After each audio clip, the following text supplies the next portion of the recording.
internal running page 6. I'm sorry. Justice Dulia has that. Please, my lords.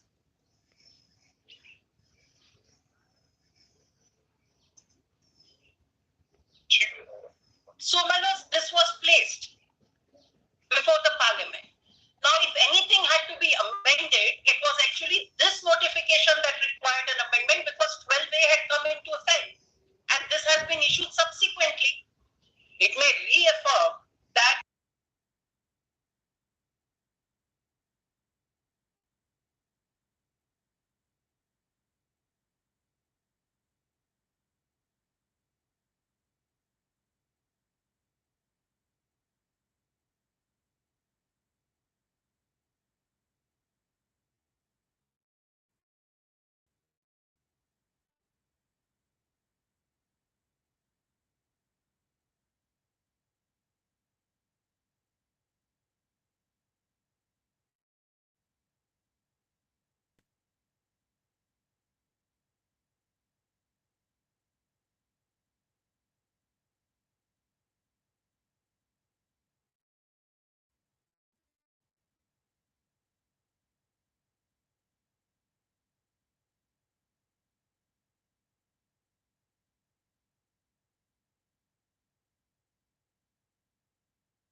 primary reference to the RTE Act has been made under 12A. It is also made here in this particular notification. My lords, may please read that once again with me. It says, as amended from time to time in exercise of powers conferred under subsection 1 of section 23 of the RTE Act 2009. Now, clearly, RTE Act in context of the NCTE statute is the special statute. And NCTE Act becomes a general statute in that sense. So, therefore, these powers are exercised. Special general again is a very confusing way to deal with statute. Something is special for something and My lords, yes, we had that thing on the sick industrial companies and the Companies Act and all of that. We've done that in the past. But if I given situation, which shall prevail, right? We can. I think this comes to interpreting provisions of the Act rather than general categorization. My lords, I take that. So, but then one thing that we note everywhere is that the NCTE Act recognizes that so far as primary and upper primary is concerned, it is formulating those qualifications for the purposes and taking its thing from the RT Act. That is what Dr. Singhvi has argued, and I have no this thing. I'm not at all digressing from that particular procedure at all. I am only that even when you do that exercise, there is a procedure that is prescribed under the Act, and that procedure is required to be followed, is what I'm emphasizing on. My lords, I hope I make myself clear there. And that is the procedure that was followed in 2014 when this present notification was issued. Now, this 2014 notification at best is the amendment also to the 23rd of August 2010 notification. So therefore, if any modifications had to be done, it had to be to this notification and not to the 23/8/2010. Be that as it may, my lords, in this context, I wanted to place here the one judgment that's to wrap up this particular argument by one judgment that A. Manoharan. My lords will find the judgment of this Honorable Court in A. Manoharan versus Union of India. My lords, it's in the volume 3 of the compilation. what is the ratio? My lords, the ratio here was that when there is an expert body that is constituted to carry out, make the rules and regulations, and no power is reserved to the government itself, and the words of that policy, as is in 29, are identical in that Board of Court of Trust judgment. Identical. And there they said, you have given this power, there is no power that is left. My lords, volume 3, my lords will find it at page number 568. Volume 3. Volume 3 of this convenience volume. Volume? Sorry, volume. Page 567.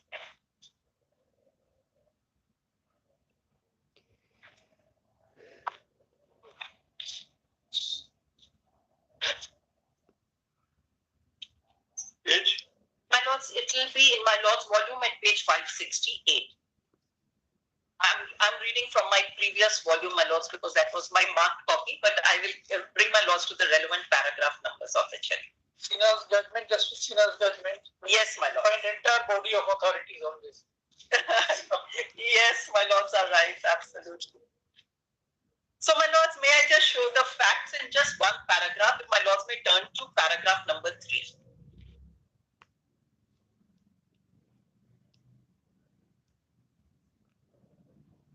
Just the last few lines of paragraph number 3, and the relevant one to the extent that I'm going to be placing is going to be paragraph number 16 there, which will have the identical provision just above that is worded there.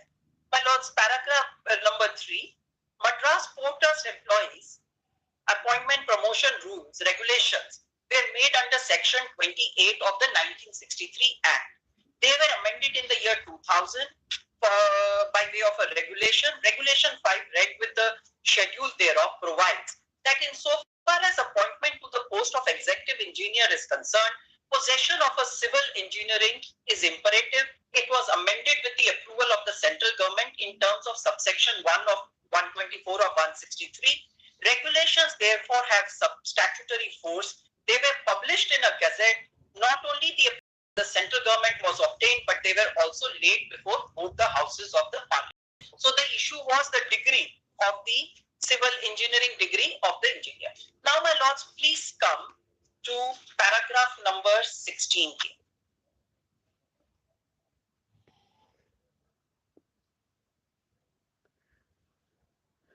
My lords have that. Section 111. Just open paragraph 16. Page number 584, my lords. Have that? May I read that? Yeah. Section 111 of the Act confers power on the central government to issue directions to the board must be examined in the backdrop of the aforesaid statutory provision. It reads as under. Without prejudice to the foregoing provisions of this chapter, the authority and every board shall in discharge of its function under this act be bound by such directions on the questions of policy as the central government may give in writing from time to time, provided that the authority of the board, as the case may be, shall be given an opportunity to express its views. So and so, decision of the government, whether it's a question one of the policy or not, shall be final. My lords, more or less absolutely similarly worded as our section 29 of the NCTE Act. Now, please come down to paragraph 18 and paragraph 20, and the High Court also notes the judgment and sides with the proof. The board, however, has been conferred with power to make regulations under section 123 in regard to matters specified therein. Section 123A of 1963 Act empowers the authority to make regulations consistent with the provisions of 1963 Act inter alia for purpose of salaries, allowances payable to, and other conditions of service of officers and employees of the authority under subsection 2 of 47 of the 63 Act. Now, my lord, please come to paragraph 20 now. Powers of the central government to direct any board to make any regulation is confined to the matters specified in section 28 or 76 or 123, or to amend any regulation within such period as the central government may specify in this behalf. Section 34 of our Act, which said in 2 years you can make any amendment, central government can direct. No regulation exists enabling the government to issue any direction in relation to a regulation governing salaries, allowances payable to, or any other conditions of the service of the officer and employees of the authority. In any event, in the event of such direction is not followed, central government may take recourse only to the provision of subsection 2 of section 124 of 163 Act, which reads that no regulation other than the regulation made under 28 be approved by the central government unless the same has been published by the board. So the same thing as is in the present case. It will go before the parliament. The parliament can then make the modifications. Here the central government could follow the procedure that it had in its own statute. Now, my lords, please come to paragraph 24. The power of the central government to issue directions as contained in 111 cannot be stretched to amend regulations. Powers must be exercised by central government only in regard to administration of the trust. Such power to issue direction must be construed strictly. So, my lords, I don't think there can be a judgment that could have a closer provision similar to 29 to that extent. And I respectfully submit that if 24 is the principle that this court applied to that interpretation, then central government definitely could not have issued that direction. Now coming to 23 of the RTE Act after this.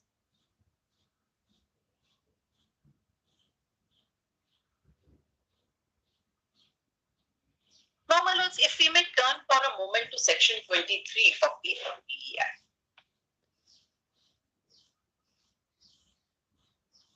My lords, it's in that same convenience volume, if my lords would like to use that. Yes, in that same volume 1, the first volume. I can see Justice Julia's using the book rather. Now,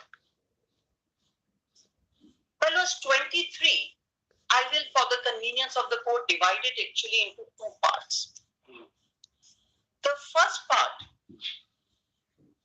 under 23, is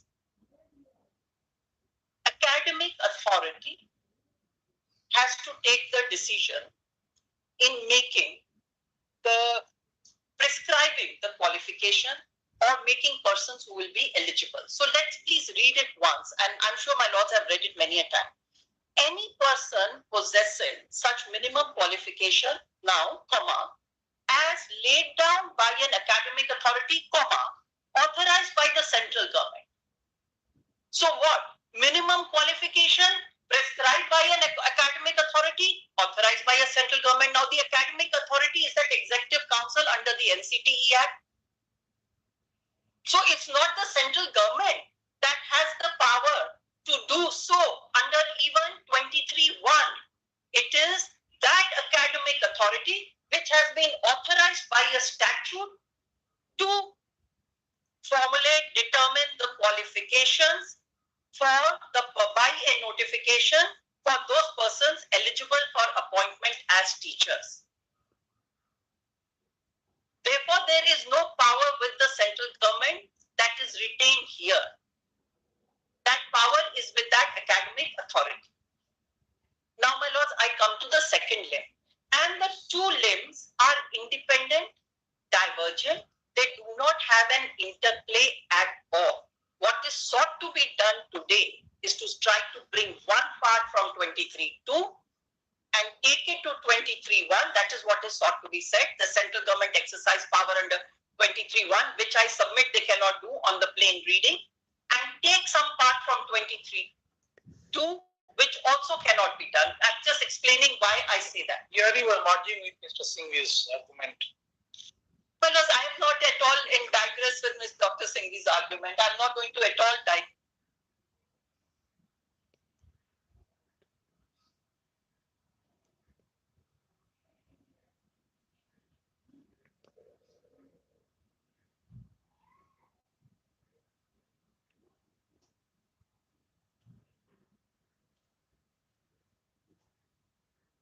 For a moment saying that I'm in conflict or I have a different position than right now you are not in conflict.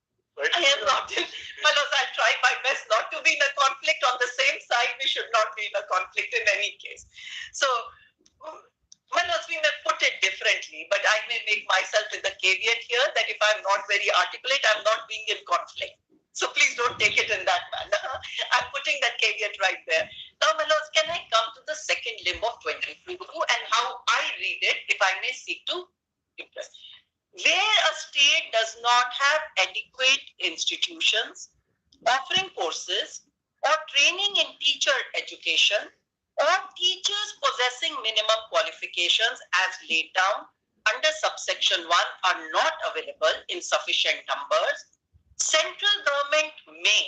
Now here, there is some power retained with the central government, but subject to those above caveats. If the state does not have adequate institutions which offer courses, or it does not have training teachers education, or it does not have enough teachers who possess that particular qualification. There, central government may, if it is deemed necessary, by notification, relax minimum qualification required for appointment as teacher for such period not exceeding 5 years as may be specified in that notification. So, minimum qualification can only be prescribed by the academic authority authorized by the central government. Central government is nowhere in that area of a specialized body. But what the central government under 2 retains to itself, subject to those 3 preconditions. In subsection 2 of 23, it may relax the minimum qualifications for appointment for a period not exceeding 5 years. And there also, my lords, it has provided that they will have to acquire that minimum qualification in that period of 5 years. They're saying they'll do it in 2 years. My lords, I am now, let me answer. This is exactly what I am answering here. First of all, this is their case before the High Court, and throughout have been, we've exercised the power under 23(1). It is not their case that the power has been exercised under 23(2). And this is what I'm trying to draw that attention of my lords, that we cannot mix the 2 powers of 23(1) and 23(2). 23(2) operates in a different area. 23(1) is entirely a different power, exercised by a different entity. And to exercise 23(2), government will have to show that the conditions precedent are present. You do not have educational institutions giving teacher the trainings. You do not have minimum number of teachers which are available. In that circumstances, you may do so, not otherwise. And then you will give 5 years time to enable them to acquire that. But where is that situation? What is the situation in the current case? The Honorable Minister says, I believe B.Ed is a higher qualification. They are better qualified. The MHRD writes in its letter it's a higher education. It does not say that its power is being exercised in the realm of 23(2). So it is nobody's case on the other side that it is 23(2) that has been exercised. Now, my lords, how do we go about mixing up the relaxation of a qualification? Take one small part out of 23(2). That is, we said 2 years. You do a bridge course. When 23(2) operates as a stream in a given circumstance and differently. But my lords, may I just proceed to read, because the second proviso comes by an amendment in 2015. So may I please read this for my lord's benefit? And so if you had to exercise, there was, my lords, just relax minimum qualifications required for appointment as a teacher for such period not exceeding 5 years as may be specified in the notification, provided that a teacher who at the commencement of this act does not possess minimum qualification as laid down under subsection 1 shall acquire such minimum qualification within a period of 5 years. So the statute itself gives the time of 5 years from the commencement of the act. Now, my lords, in 2015, this further extension to acquire the qualification was brought in by an amendment. And that period is also over. This is not applicable in this case. It's not applicable. Because this is for in-house teacher. Correct. Yes. Now, my lords, absolutely. So, my lords, therefore, my submission is this for my lords' consideration. 23(2) operates in 1 and 2 operate in 2 different realms altogether. 23(1) is fixing of an eligibility by an academic authority, no power reserved to the central government. That's my first submission. So far as 23(2) is concerned, certain power has been reserved to the central government to make a change or to relax the minimum qualification, but subject to the preconditions set out therein. It is not the case of the present petitioners before my lord that the precondition under 23(2) is existing. Neither is it the case written in the letter of MHRD or, for that matter, the letter of the minister. No, subsection 2 Yes, my lord. gives power to the central government Yes. to relax those conditions for a period of 5 years. Yes, my lord. Yes, you- Yes, absolutely. I'm great. So after, when was this notified? Let's say 2010. Yes, my lord. So beyond 2015, is it your case that central government had no power to relax it? My lords, they could not have done that because that is over, that period is over. But Therefore, there is Therefore, another there proviso is- being got. I was reading that third proviso. Please, that is what I was going to read, my lords. I said that they have given that further. They have done it by way of a further proviso. Please come to that. That's from the amendment. Yes, my lords, please come to provide it further. No, that is for the teachers who are already there, Who are in service who is teacher. appointed. Yes. Between 10 to 15. Even between 10 to 15, when the Act came in 2009, relaxations were provided and those were continuing till 2015. For them, the last extended period is 4 years. After that, there is nothing. Because the relaxations were provided in various states. Provided further that every teacher appointed or Or in position. as on 31st March. This amendment comes into force on 1st of April, a day after. So these teachers, this is for those teachers who are already there.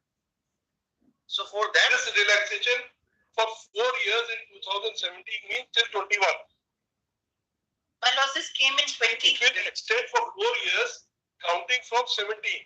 My lords, can my lords look at the footnote? It is with effect from 1st April 2015. That- So it will, my lords, get over in 2019. All right, 90, whatever. But it be, the period is over today.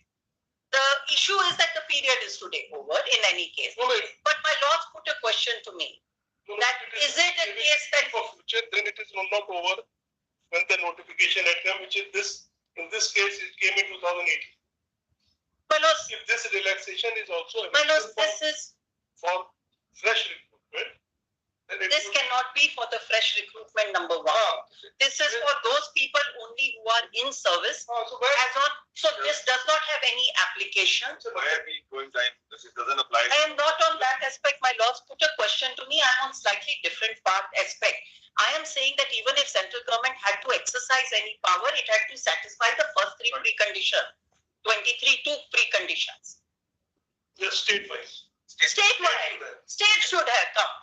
And then we have five. But they have said state has come, Uttarakhand has come. My lords, then it could be for Uttarakhand. Then they said KBN also, My lords, Kendriya Vidyalaya is everywhere. Kendriya Vidyalaya, then for Kendriya Vidyalaya, but not for every state. Not for every state. Not an omnibus notification applicable to all states. Secretary of NCT said only 40% vacancies available all over. My lords, here it's come on record that you have how much? 3.5 lakh. 3.5 lakh for 19,000 vacancies.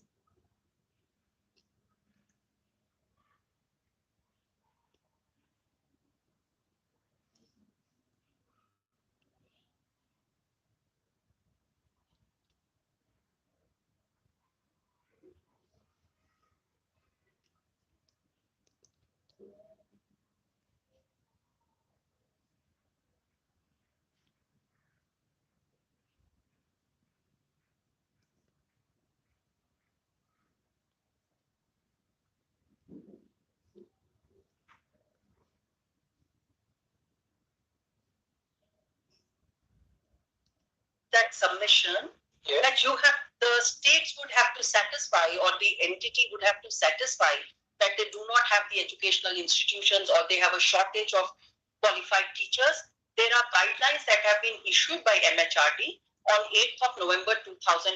My lords will find them at page. Are we concerned here right now? No, my lords are not concerned here, but what I'm trying to submit is that 23.2 has a prerequisite requirement, a goalpost to be passed before the central government can exercise that power. And how that has to be done, There must be some data, some objective. there has to be, and they have prescribed what is it that you will give to central government for the central government to consider that. If I can just very briefly show that, page 59, and there is a kind of a tabular chart that the states will have to provide, which my lords will find at 64, in the same very convenience compilation, number 1. So MHRD is conscious about that. My lords, the same convenience volume. Yes. You are saying whether shortage or not, there is a provision. Only where there is a shortage of Which page? page 59. It's like an exigency of shortage of number of teachers available because there are no institutes, etc. You may only and only in that circumstance relax it. So, my lords, these are guidelines under 35(1) of the RTE for implementation of provisions of 23(2). Now, my lords, there is a full thing here, a tabular chart, how the applications would be made. Please turn to page number 63. My lords, format for seeking relaxation under 23(2). My lords have that at page 63. Take note of that. But so what does shortage mean? The shortage would mean that a particular state does not have enough number of teachers who possess that qualification under 23(1). Diploma. Yes, a diploma, d.el.ed qualification.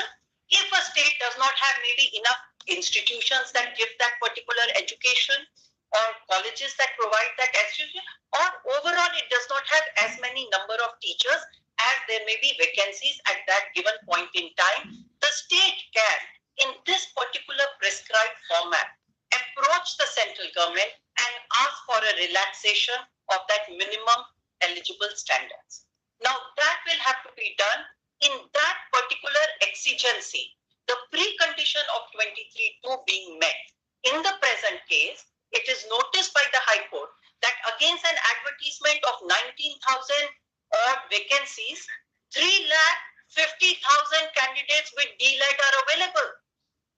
So the question of diluting or applying 23(2) does not arise. Okay, anything else? My lords, just one small part that is left over, I'll just quickly wrap. What is that? Yes, my lords, the three judgments of this, two of this Honorable Court and one of Bombay High Court, my lords are completely familiar. My lords have said that yes, the fact that B.Ed is not a higher education. But we need not refer on that. My lords, the judgments are in my lords' computation. I would only request one thing. They have also been referred by the Rajasthan High Court. They have been referred by the Rajasthan High Court, but that Bombay full bench judgment, which happened upon a reference because there was a divergence of view, actually sets out a complete chart to show how d.el.ed is a special education that we are accepting. Agree. That submission is there. Yes. Now, my lords, my submission is here that if we allow, Now you can give us a short note. I will give my short note. I'll put it out. My lords, is just one very small thing left. I won't dilate. I'm not going to take my lords to the judgment since my lords say that that's not necessary. Now, my lords, just quickly coming to the next. Now, if this present situation is allowed, where B.Ed stated to be higher education, which it is not, then what happens is that it will be a violation of 23. Because then the teachers who do not have that qualification set up by the academic authority will be allowed to give education to children, and it's an admitted position. Coupled with the fact that if you say do a bridge course in 2 years, you admit that they do not have the qualification. Now I come to the last limb of my submission, which is All this, the Rajasthan High Court actually has not followed, right? Yes. Rajasthan High Court has only taken a view that whether you have powers under 23, this, that's all.